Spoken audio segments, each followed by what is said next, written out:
Mrs. Murphy, if the Dutchman next door tells me straight that the breaker starts full-time on Monday, that's what he tells me any rate. Sure, the boss, he told Nicky this morning, as he were about entering the mine, that the coal is quite scarce down round Philly, so the breakers will start up full-time. And it's all sure if the news be true, the store bill's the first thing I'll pay. A sub parlor suit and a lounge I will buy, and an organ for Ricky, hooray. Me calico shirt I will throw in the dirt, in a silk one won't I gotta shine. Cheer up, Mrs. Murphy, be damned with your turkey when the breakers go back on full time. I'll ne'er stick me fist in a wash tub, the Chinaman, he'll have me trade. I won't pick the coal off the slate banks, we'll buy everything ready-made, and we'll dress up the children like angels.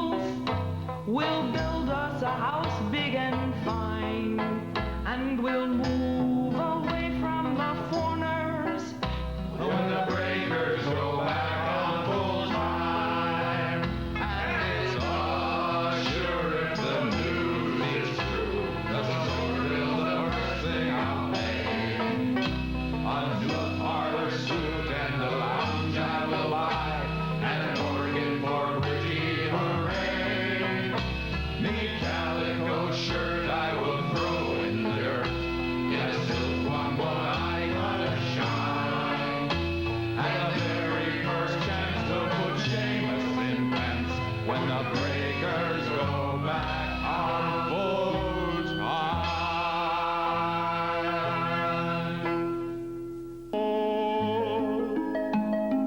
Down in a coal mine, underneath the ground, where a gleam of sunshine never can be found, digging dusky diamonds all the year around.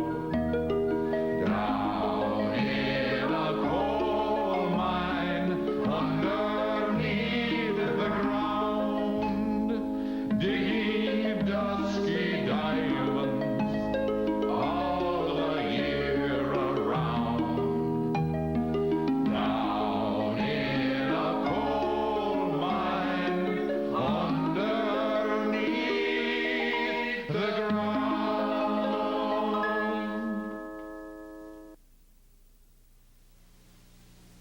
As the year 1959 dawned, the anthracite industry was on a downward track that started at the close of World War II. Still, in 1959, deep mining continued to be an important economic prop in a time of countrywide recession. Some 10,000 men labored underground in northeastern Pennsylvania. The major coal companies had faded from the scene and had leased their profit-thin workings to independent contractors. One such operation was the Knox mine at Port Griffith near Pittston in Luzerne County. What occurred there on January 22, 1959 would end deep mining in the Wyoming Valley forever. It was an event of great tragedy and great drama, the Knox disaster. It was 20 minutes before noon when it happened. The Susquehanna River smashed through the roof of a mined-out chamber and began pouring a mighty torrent of water into the underground tunnels. There were 81 men at work at Knox when the water began surging through the mine. 36 got to the surface in cages at the May and Hoyt shafts before the water put the elevators out of operation. They were out in a matter of minutes, and then it became obvious that 45 others were trapped below. A volunteer force worked desperately meantime to seal the opening in the river bed. The enormity of that battle was dramatized by the spectacular attempt to plug the hole with railroad cars. The hoppers looked like children's bathtub toys as they whirled around in the vortex and disappeared. By this time, the news had spread around the world. Families of the missing miners gathered at the scene and watched numbly. Mining communities knew and understood such old enemies as rock slides, explosions, and gas. This was different. Then, at 4 o'clock that day, with hope and light dimming, a water-soaked figure appeared at the surface opening of an abandoned air shaft a couple of 100 yards upstream from the river whirlpool. The electrifying news brought rescue workers and waiting relatives to the new focal point of the drama. One by one, 7 men struggled upward to escape the watery trap. Though dozens remained below, the good fortune of the 7 sent hope soaring. Surveyor Joseph Stella had found the exit by using a blueprint of the maze of tunnels below. At 4:30 p.m., the grim arithmetic stood at 43 men safe, 38 not accounted for. The vigil started again with all eyes on the old air shaft, the only possible avenue of escape. At 6:45 p.m., a rescue worker flashing a light into the shaft heard voices echoing through the tunnels below, then laughter and shouts of joy. The word went out, survivors, more survivors. Off-duty nurses hearing the news on radio and television flocked to the Pittston Hospital, which had been alerted to make ready all available beds. The hospital staff so distinguished itself that night that community honors were to pour in later. 26 grimy, exhausted miners were brought to the hospital. One of them, Peter Krowicki, told about his experience. I knew where the highest spots were, so the only thing I could do was keep going to the highest spots. You were on the move all the time? All the time, all the time. We didn't dare stop at all. How deep was the water when you left it? Well, the highest where I was over my knees. When I seen that we couldn't make any headway, I had the men turn around, go back up to the highest point. Then we kept circling around, walking around until we finally spied a light. Where the second opening was, we spied a light, we started hollering, and we knew that we were safe then. In the joy of the moment, it was momentarily forgotten that the 26 men in the group saved left a survival total 12 short of the 81 in the mine. That grim fact was soon evident in the sobs of wives and children who waited at the hospital in vain, and in the roster lists with 12 names unchecked. Many seemed to sense at the moment that there would be no more survivors. No more tired, wet miners gratefully gulping down straight shots of rye whiskey. As the minute hand of the clock made its last sweep on January 22nd, experienced observers were in agreement that the only chance the trapped miners had was to find an air pocket and wait for the growing army of volunteer workers to stop the flow of water. Mammoth trucks lumbered in and out with their cargoes of rock, straw, telephone poles, anything that could be dumped into the vortex. Daring drivers courted death time and again as they backed their ponderous vehicles to the edge of the opening. As Friday dawned, the magnitude of the disaster was also coming into focus. Mine Secretary Thomas Kennedy warned that every mine in the Wyoming Valley would be put out of operation unless the water could be checked. The U.S. Bureau of Mines shut down 11 operations in the area, and 10,000 men were out of work. The water had started seeping into a mine 2 miles from the disaster point. The widening news of the disaster brought top government officials to the scene.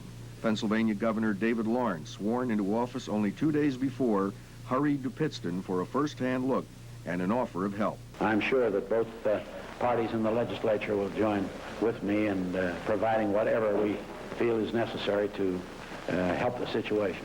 Governor Lawrence, did you come up here tonight of your own accord, or were you requested to come up here by somebody? Well, we were alarmed yesterday immediately, and we asked Secretary Kennedy, and he's been on the job.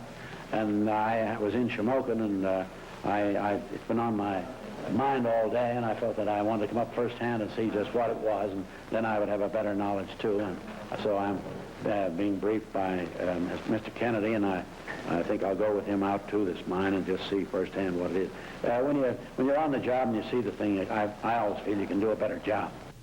United Mine Workers President Thomas Kennedy, a native of Luzerne County, was also an early arrival at the disaster site. Mr. Kennedy, after just having returned from the disaster scene, how would you rate this tragedy with others in the past history of the anthracite industry? Well, this is one of the most tragic, I think. We've had many others, but they didn't last this long. It seems to be that if they can stop this hole, block it up, and I think they're making headway. I think they're over the top. Then, of course, will become the rescue work and the pumping. But I think everything is being done that's possible under the circumstances. From your long experience, sir, do you think there's any chance of rescuing the 12 men who are still trapped in the mine? Well, I hope so. It took several days to slow the flow of water into the Knox mine. It took months to finally seal the opening. In the meantime, hope for the 12 missing miners faded and disappeared. And as it did, the question started. How could it have happened? How could experienced men have mined right to the river bed? The Pennsylvania Mines Department set up a board of inquiry in an attempt to discover answers. One of the most dramatic bits of testimony came from Assistant Foreman Jack Williams, who may have been the only eyewitness to the actual breakthrough. Williams had been told about the ominous sound of cracking timber. He clambered up a slope when a terrifying sight stopped him cold. And I didn't have time to even put my foot up when it just gave way just like thunder and lightning, and the water came right down past me and down the slope. And I knew there was nothing I could do for them 3 fellas, so I just beat up the slope and I called Bob Groves from the engine house over to the main shaft. I told Bob, I said, Bob, you better get the men out the main shaft, the rubber's broken. He said, oh, Christ, no, Jack. No. He said, oh, no, Jack. I said, honest to God, Bob, I said, you better get them out. I said, I've lost 3 men. The Mines Department hearing raised troubling issues, and a special investigating committee was created by the Pennsylvania General Assembly. The focus of the probe narrowed to August Lippy, a high official of the United Mine Workers who proved a most reluctant witness. I refuse to answer on the advice of counsel and for the reasons stated by counsel. Are you interested in helping the miners in the Wilkes-Barre-Scranton area? I stand by my previous answer. Just say you don't want to reply. You don't have to say you stand by your answer. Just tell me you want to take... You're not going to put words into my mouth. I'm not trying to put words into your mouth. Okay. But you're not just answering the way you want to answer either. I'll answer the way I want to. Lippy was ultimately named as a secret owner of the Knox mine, his union connections helping to allow dangerous mining practices to go uncorrected. The events of January 22, 1959 have left a grim legacy. An entire industry closed down. 10,000 jobs vanished. At the scene itself, time has brought great changes. The hole in the riverbed was finally sealed with concrete, and the Susquehanna rolls quietly past the spot where it took its disastrous detour. And somewhere below are the remains of 12 miners. We talk often of the legacy left behind, cavernous voids beneath us where so many plumbed the earth for the anthracite that would make so few so rich. Part of the legacy, though, has more to do with the spirit of a people, the resilience and even the humor in the face of death. Okay, Mike, start the drill. David Felon, Henry Throne, and Louis Bova are trapped underground. Slow and painstaking, the drilling goes on for weeks.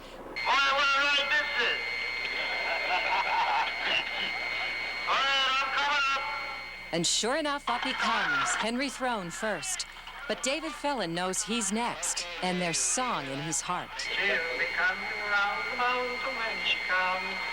must have lost a lot of weight. You're coming up easy. You think you're in the tunnel of love? Yes, in the tunnel of love is right. That's what I was thinking about down there. It's a rather nice out there. Oh, it's a beautiful night in Chicago. After a litany of wisecracks and one-liners, David Felon is above ground again.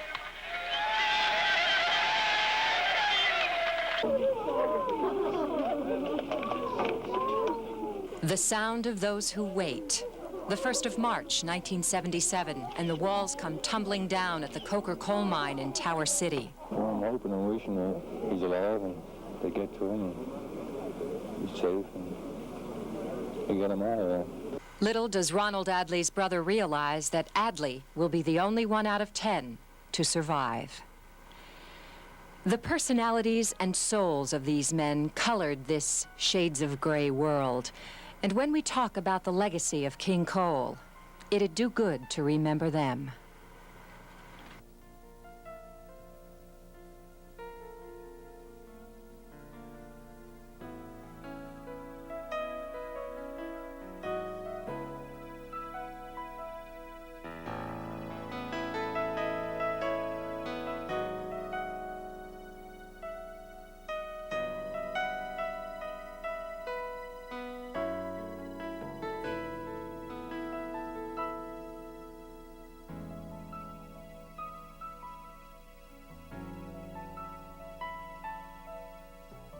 And I knew there was nothing I could do for them 3 fellas, so I just beat up the slope and I called Bob Groves from the engine house over to the main shaft.